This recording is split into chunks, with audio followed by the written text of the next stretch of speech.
This Isōko Center for Humanity really is a clean slate to write on.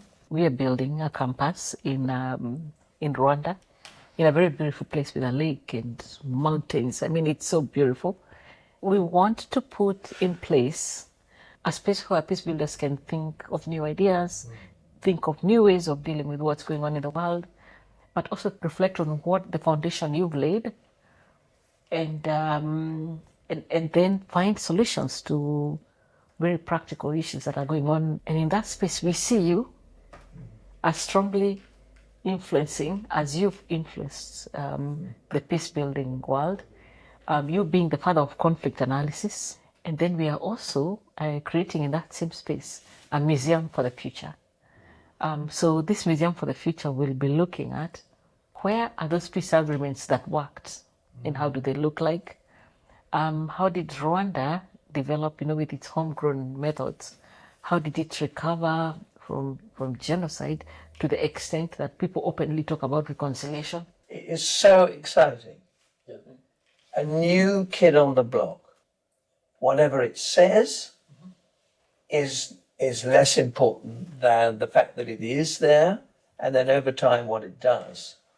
I'm sure you want to be, I assume you want to be complementary, not competitive. Of course. It isn't enough to be it. You have to shout about it. If you think of conflict resolution and peace building, you think of whose peace am I building? Whose peace am I building? And somehow use the tools that you have. After all, conflict is essentially a sign that things need to change. And it's easily said, really difficult to do anything about, but I think we started with an assumption you just can't go backwards. You're going to go forwards into something, and it's got to be more stable, maybe. And because what you're saying is so important, because part of what we intend to do is take the lessons learned from Aegis, the work of Aegis in the last 20 years, here in the UK, but also in Rwanda and in the peace education program, and then have them in this new center for humanity and shape them to be relevant to today's world. And for each place you're working in, it will be different. Yes, it's all So, listening, I mean, it's interesting. Well, let's finish that sentence. Listening, I would suggest, is a really key part before you begin peace education. It's listening to people on the ground about what they think is needed, about what's happened and so on. It draws people in and gives them influence, which is what a community organisation is trying to do. Well, one of the principles we have is we only engage when community leaders from areas where there are threats and conflict come to Aegis and ask, is there something you can do to help? And so Freddy and the team have worked in around 16 countries in Africa, but always at the invitation of somebody. It may have come to Rwanda, seen the memorial, recognise the patterns, and don't want their communities to go down that road. What we're trying to shift is to be much more and having a peace in the practice. And it's based on the survivors who went through genocide, now trying to make a peace in the community.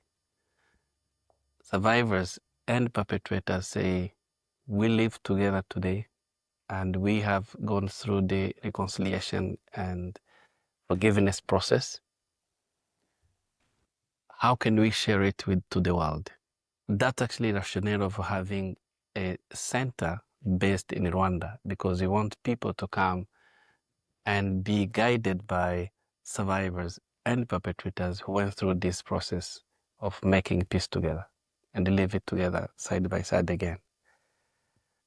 We had the people who've been very much interested, because we've been talking about it, to come and say, can you come and help us? In the Central African Republic particularly, in 2013, actually, when the Muslim and the Christian really had the violence, the religion leaders approached the Aegis Trust and asked us if we can go and intervene.